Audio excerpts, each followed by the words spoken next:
โอเคสบายดีเนาะวันนี้เราจะมาเว้าเรื่องเว็บไซต์กันเนาะโอเคก่อนอื่นหมดแม่น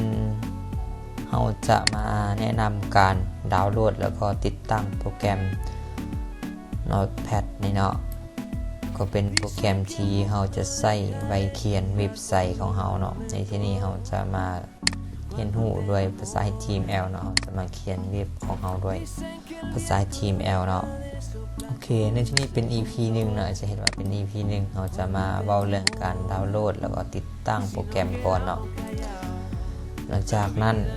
EP ต่อไปมันเราจะเริ่มเข้าสู่การเขียนแล้วก็รู้เกี่ยวกับโครงสร้างคำสั่งต่างๆในการเขียนเว็บไซต์เนาะคอยมาเบิ่งติดตาม EP ต่อไปเนาะสำหรับการเข้าสู่บทเรียนโอเคเราจะมาโหลดโปรแกรมนำกันสำหรับลิงก์ดาวน์โหลดโปรแกรมในแมนคอยจะปะไว้อยู่กองคลิปวิดีโอนี้เลยเนาะมีแต่คลิกเข้าลิงก์ปึ๊บแล้วก็จะเด้งมาหน้านี้เลยเนาะสำหรับลิงก์นี้มันคอยจะปะไว้อยู่กองคลิปเลยหลังจากเด้งมาหน้านี้แล้วก็จะเห็นว่าโปรแกรม Notepad เนาะ NPP ตัวนี้เวอร์ชันตัวนี้เนาะโอเคความจำก็ในเดียวนึง 7.3 เมกะไบต์แล้วก็หลังจากนั้นก็ให้เข้าไปที่ดาวน์โหลดนี่เนาะคลิกดาวน์โหลดนี่เนาะแล้วก็มันก็จะทำการดาวน์โหลดบางคนเนาะอาจจะบ่โชว์ดาวน์โหลดที่นี่อาจจะโชว์อยู่รุมก็มีเนาะมีแต่สังเกตเบิ่งตัวดาวน์โหลดแล้วก็คลิกดาวน์โหลดเลยหลังจากที่คลิกดาวน์โหลดแล้วมันโหลดเป็นที่เรียบร้อยแล้วก็เข้ามาเบิ่งที่ดาวน์โหลดเฮาได้เลยเนาะเวลาเฮาโหลดแล้วมันจะเป็นตัวนี้เนาะเป็นไฟล์วินล่าเนาะหลังจากที่เฮาดาวน์โหลดเป็นที่เรียบร้อยก็คลิกขวาใส่มันแล้วก็มาแตกไฟล์เนาะตัวที่3นี่ extract here เนาะแล้วมันก็จะได้ไฟล์โปรแกรมออกมาเป็นรูปโลโก้เป็นตัวนูจับโซประมาณนี้เนาะโอเคหลังจากนั้นเรามาติดตั้งนำกันเลยก็ดับเบิลคลิกเข้าไปเนาะในที่นี้มันสามารถเลือกภาษาได้เนาะในที่นี้มีภาษาไทยขอเลือกเอาภาษาไทยเนาะเพื่อว่ามันจะสบายนิดนึงในการไปเขียนเนาะมันจะมีภาษาไทยขึ้นมาเพื่อว่าเฮาที่บ่เก่งภาษาอังกฤษแน่ก็จะ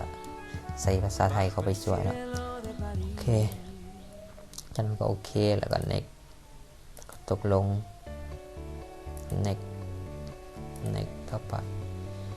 มันถามว่าให้โซไว้ในเดสก์ท็อปบอกก็โซโหลดติดตั้งหลังจากติดตั้งแล้วมันก็จะโซไว้ในเดสก์ท็อปให้เนาะแล้วก็เสร็จสิ้นโอเคถือว่าโปรแกรมนี่เนาะก็ประมาณนี้เนาะโปรแกรมเนาะเป็นที่หัวแล้วตอนนี้มันคำอธิบายอย่างต่างๆมันบทส่วนบางทีปิดทิ้งไม่ได้เนาะโอเคก็คือว่าเราได้แล้วเนาะ Notepad ตัวนี้เนาะเวลาเขียนก็ดับเบิลคลิกเข้าไปแล้วก็เริ่มเขียนเลยแล้วบัดนี้โอเคสำหรับการติดตั้ง